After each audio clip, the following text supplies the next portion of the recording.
কৃত্রিম বুদ্ধিমত্তা বা এআইতে কিভাবে আরও দক্ষ হয়ে ওঠা যায়। আজকে আমরা ধাপে ধাপে এগোনোর জন্য একটা পরিষ্কার 5 পর্বের পদ্ধতি নিয়ে কথা বলবো, আর এটা কিন্তু এখনকার সময়ে ভীষণ জরুরি। কারণ সত্যি বলতে হায়ারিং, ফায়ারিং, এমনকি প্রমোশনের মতো বড় সিদ্ধান্তগুলো আজকাল নেওয়া হচ্ছে এআই ব্যবহারের দক্ষতার ওপর ভিত্তি করে। তো এই আলোচনায় আমরা একদম গোড়া থেকে শুরু করব, মানে কিছু প্রাথমিক অভ্যাস তৈরি করা থেকে শুরু করে একেবারে অ্যাডভান্সড লেভেলের অটোমেশন পর্যন্ত পুরো যাত্রাপথটা ধাপে ধাপে দেখে নেব। চলুন প্রথমেই মূল সমস্যাটা নিয়ে কথা বলা যাক। আসলে যারা এআই ব্যবহারে পারদর্শী আর যারা নন, তাদের মধ্যে কর্মক্ষেত্রে একটা বড় ব্যবধান তৈরি হচ্ছে, আর এটা এখন ক্যারিয়ারের জন্য একটা বাস্তব ঝুঁকি হয়ে দাঁড়াচ্ছে বললেও ভুল হবে না। এই উক্তিটা কিন্তু পরিস্থিতিটা একদম পরিষ্কার করে দিচ্ছে। এটা আর ভবিষ্যতের কোনো কল্পনা নয়, বরং আজকের দিনের বাস্তবতা, যা সবার ক্যারিয়ারের ওপর সরাসরি প্রভাব ফেলছে। আর ঠিক এই কারণেই বিষয়টা এত জরুরি। আমাদের প্রথম পর্বটাই হলো ভিত্তি তৈরি করা, মানে বড় বা জটিল কোনো কাজে হাত দেওয়ার আগে সাফল্যের জন্য জরুরি কিছু সহজ অভ্যাস গড়ে তোলা। এই পদক্ষেপগুলো শুনতে হয়তো খুব সাধারণ মনে হতে পারে, কিন্তু এগুলো কিন্তু ভীষণ প্রভাবশালী। এখানে পুরো শেখার যাত্রার একটা সংক্ষিপ্ত টাইমলাইন দেওয়া আছে। এটা দেখলে একটা স্পষ্ট ধারণা পাওয়া যাবে যে কোন ধাপে ঠিক কতটা সময় আর মনোযোগ দেওয়ার কথা ভাবা যেতে পারে। এই 5টা অভ্যাস কিন্তু একেবারে শুরুতেই রপ্ত করে ফেলতে হবে। যেমন ছোটখাটো তথ্যের জন্য গুগল না খুঁজে এআই ব্যবহার করা, ব্রাউজারে একটা এআই চ্যাট ট্যাব সবসময় পিন করে রাখা যাতে চট করে ব্যবহার করা যায়, টাইপ করার বদলে ভয়েস দিয়ে প্রশ্ন করা। বিশ্বাস করুন, এতে চিন্তাগুলো আরও সহজে আর বিস্তারিতভাবে তুলে ধরা যায়। ফোনে অ্যাপটা তো রাখতেই হবে, আর সব অনলাইন মিটিং অটোমেটিক রেকর্ড করার ব্যবস্থা করে ফেলা উচিত। এই সহজ অভ্যাসগুলোই কিন্তু পরের ধাপগুলোর জন্য ভিত তৈরি করে দেবে। দ্বিতীয় পর্বে এসে আমাদের দৃষ্টিভঙ্গিতে একটা বড় পরিবর্তন আনতে হবে। এই ধাপে আমরা এআইকে দিয়ে শুধু কাজ করাবো না, বরং আমাদের কাজ নিয়ে আরও ভালোভাবে চিন্তা করতে ওর সাহায্য নেব। চিন্তার অংশীদার বা থট পার্টনার কথাটার মানে হলো এআই শুধু উত্তরই দেবে না, বরং পাল্টা প্রশ্ন করে আরও গভীরভাবে ভাবতে সাহায্য করবে। এটা নিজের কাজের মান উন্নত করার একটা দারুণ উপায়। ব্যাপারটা ঠিক কেমন, চলুন পরের স্লাইডে একটা চমৎকার উদাহরণ দেখে নেওয়া যাক।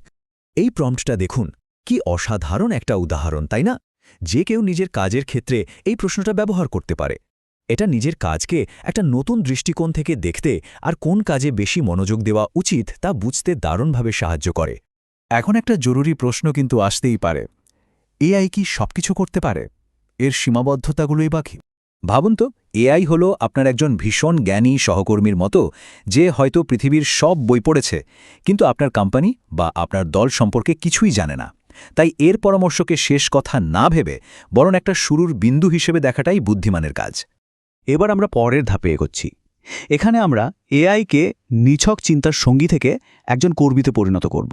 মানে আমরা এআইকে নির্দিষ্ট কাজ দেব এবং ধীরে ধীরে সেই প্রক্রিয়াটিকে একটা কার্যকরী ব্যবস্থায় রূপ দেব।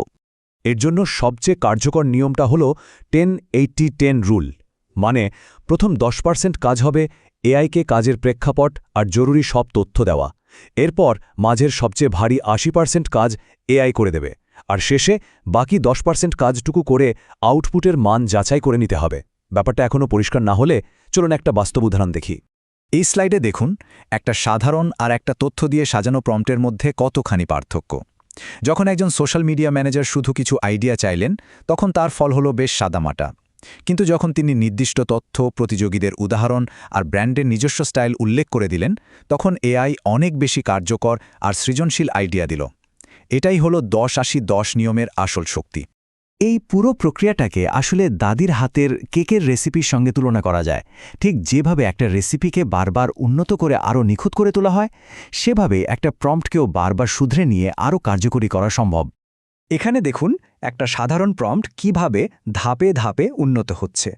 প্রথমে শুধু মনোযোগ কাড়ার মতো লাইন চাওয়া হয়েছিল। এরপর একে একে নতুন শর্ত যোগ করা হলো, যেমন আইডিয়াগুলো গতানুগতিক হবে না, 20 শব্দের মধ্যে হবে, কোনো প্রশ্নবোধক বাক্য থাকবে না।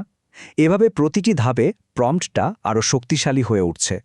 তো এই পর্বের মূল লক্ষ্য হল যে কাজগুলো বারবার করতে হয় সেগুলোর জন্য নিখুঁত প্রম্পটের একটা ব্যক্তিগত সংগ্রহশালা বা লাইব্রেরি তৈরি করে ফেলা।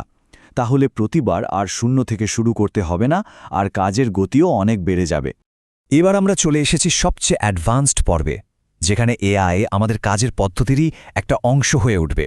এখানে আমরা এমন সিস্টেম তৈরি করব যেখানে আমাদের কোনো সাহায্য ছাড়াই এআই ব্যাকগ্রাউন্ডে স্বয়ংক্রিয়ভাবে কাজ করে যাবে। অটোমেশনের বেশ কয়েকটা স্তর আছে। প্রথমে আমরা যে টুলগুলো ব্যবহার করি তার ভেতরেই থাকা অটোমেশন ফিচারগুলো কাজে লাগাতে পারি। এরপর জ্যাপিয়ারের মতো কানেক্টর দিয়ে বিভিন্ন অ্যাপকে একসঙ্গে জুড়ে দিতে পারি। আরও জটিল প্রয়োজনে N8N এর মতো শক্তিশালী প্ল্যাটফর্ম বা নিজের প্রয়োজন মতো অ্যাপও তৈরি করে নেওয়া যেতে পারে। এই পর্যায়ে এসে সবচেয়ে গুরুত্বপূর্ণ দক্ষতা কিন্তু অটোমেট করার ক্ষমতা নয়, বরং এটা বোঝা যে কোন কাজটা অটোমেট করা সত্যিই দরকারি। সব কাজ অটোমেট করার কোনো মানে হয় না। কখন এবং কি অটোমেট করতে হবে সেই সিদ্ধান্ত নেওয়া এখানে আসল কথা। তাহলে এই পুরো যাত্রাপথে আমরা কি শিখলাম? চলুন মূল বিষয়গুলো এক ঝলকে আরেকবার দেখে নেওয়া যাক।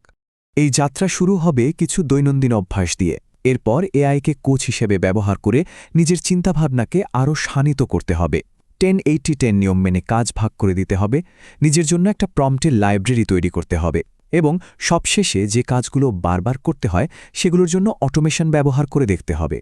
এখন যেহেতু পুরো রাস্তাটা আমাদের সামনে পরিষ্কার, এবার নিজেকে প্রশ্ন করার সময় হয়েছে আমাদের কাজের কোন প্রক্রিয়াটি প্রথম অটোমেট করা যেতে পারে। এই পদ্ধতিটা নিজের জীবনে প্রয়োগ করার এটাই কিন্তু প্রথম এবং সবচেয়ে গুরুত্বপূর্ণ ধাপ।